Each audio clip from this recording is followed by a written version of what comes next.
Hai, perkenalkan kami dari kelompok 12 yang terdiri dari Resti Novitasari, Mayang Wulansari, Echa Fitriana, dan Bahari Hadi Putra.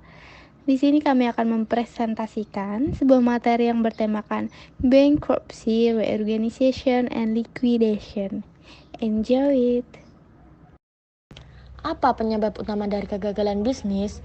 Penyebab utama dari kegagalan bisnis ada dua, yaitu yang pertama faktor ekonomi, yang kedua faktor keuangan. Faktor-faktor ekonomi meliputi kelemahan industri dan lokasi atau produk yang buruk. Yang kedua faktor keuangan, yaitu meliputi terlalu banyak hutang dan modal yang tidak mencukupi. Sebagian besar kegagalan terjadi karena sejumlah faktor bergabung untuk membuat bisnis tidak berkelanjutan. Apakah kegagalan bisnis terjadi secara merata dari waktu ke waktu? Nah, sejumlah besar bisnis gagal setiap tahun, tetapi jumlah dalam satu tahun tidak menjadi presentasi yang besar dari total populasi bisnis. Tingkat kegagalan bisnis cenderung berfluktuasi dengan keadaan ekonomi. Oke, selanjutnya apa ukuran perusahaan besar atau kecil yang lebih rentan terhadap kegagalan bisnis? Nah, kalau yang ini kebangkrutan lebih sering terjadi di antara perusahaan-perusahaan kecil. Perusahaan-perusahaan besar cenderung mendapatkan lebih banyak bantuan dari sumber eksternal untuk menghindari kebangkrutan, mengingat dampaknya yang lebih besar dari perekonomian. Perbedaan reorganisasi informal dan reorganisasi dalam kebangkrutan. Yang pertama adalah reorganisasi informal, yaitu lebih murah, relatif sederhana untuk dibuat, dan biasanya memungkinkan kreditur untuk memulihkan lebih banyak uang dan lebih cepat. Yang kedua ada reorganisasi dalam kebangkrutan, yaitu menghindari tahan masalah, karena tinggal otomatis ketentuan menghindari masalah umum. Pembayaran bunga dan pokok dapat ditunda tanpa penalti sampai rencana reorganisasi disetujui. Mengizinkan perusahaan untuk menerbitkan pembiayaan debitur dalam penguasaan atau DIP. Memberikan hak eksklusif kepada debitur untuk mengajukan usulan rencana reorganisasi untuk mendapatkan persetujuan dari pihak-pihak yang terkait. Mengurangi pengiriman palsu masalah. Yang terakhir adalah kemalasan jika mayoritas di setiap kelas kreditur menyetujui rencana. Prioritas klaim dalam likuidasi. Yang pertama, kreditur terjamin. Kedua, biaya administrasi awal yang amanat.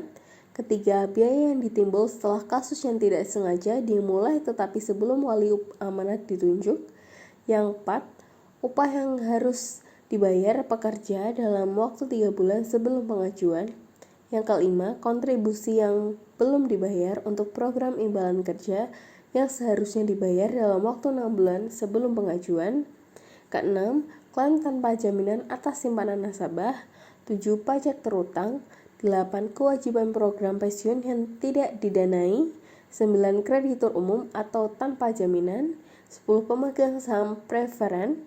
11, pemegang saham biasa. Nah, sekarang kita lihat data ilustrasi likuidasi dalam jutaan ya.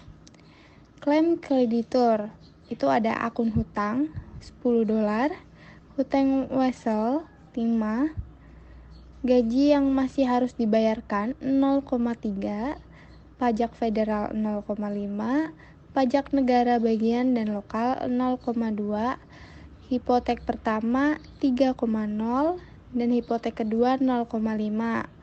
Obligasi subordinasi 4,0. Jadi totalnya $23,5.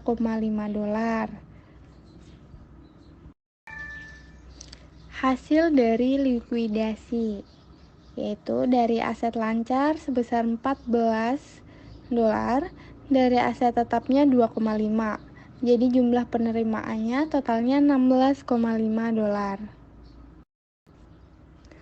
Motivasi lain untuk kebangkrutan.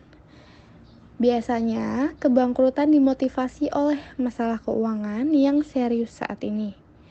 Namun, beberapa perusahaan telah menggunakan proses kebangkrutan untuk tujuan lain, yaitu yang pertama untuk memutuskan kontrak serikat pekerja, yang kedua untuk mempercepat penyelesaian kewajiban. Beberapa kritik hukum kepailitan. Kritikus berpendapat bahwa Undang-Undang Kebangkrutan saat ini tahun 1978 cacat. Terlalu banyak nilai yang disedot oleh pengacara, manajer, dan malah. Perusahaan yang tidak memiliki harapan tetap hidup terlalu lama hanya menyisakan sedikit bagi kreditur ketika likuidasi terjadi. Perusahaan yang bangkrut dapat merugikan perusahaan lain dalam industri. Apa itu MDA dan bagaimana cara menggunakannya untuk memprediksi kebangkrutan? Analisis diskriminasi ganda atau MDA adalah teknik statistik yang mirip dengan regresi berganda. Ini mengidentifikasi karakteristik perusahaan yang bangkrut di masa lalu. Kemudian, data dari perusahaan manapun dapat dimasukkan ke dalam model kebangkrutan di masa depan. Menggunakan MDA untuk memprediksi kebangkrutan. 1. Misalkan perusahaan S memiliki CR 4,0 dan DR 0,40. Kemudian Z sama dengan min 2 tambah 1,5 dikali 4,0 dikurangi 5,0 dikali 0,40. Hasilnya plus 2,0. Dan perusahaan tidak mungkin bangkrut. Yang kedua, misalkan perusahaan B memiliki CR 1,5 dan DR 0,75. Kemudian Z sama dengan min 2 tambah 1,5 kali 1,5 dikurangi 5,0 dikali 0,75. Hasilnya negatif 3,5. Dan perusahaan kemungkinan akan bangkrut. Nah, itu dia yang dapat kami sampaikan dalam materi Bankruptcy, Reorganization, and Liquidation. Semoga dapat dimengerti dan bermanfaat yang pastinya. Kami mohon maaf apabila ada kesalahan dan terima kasih.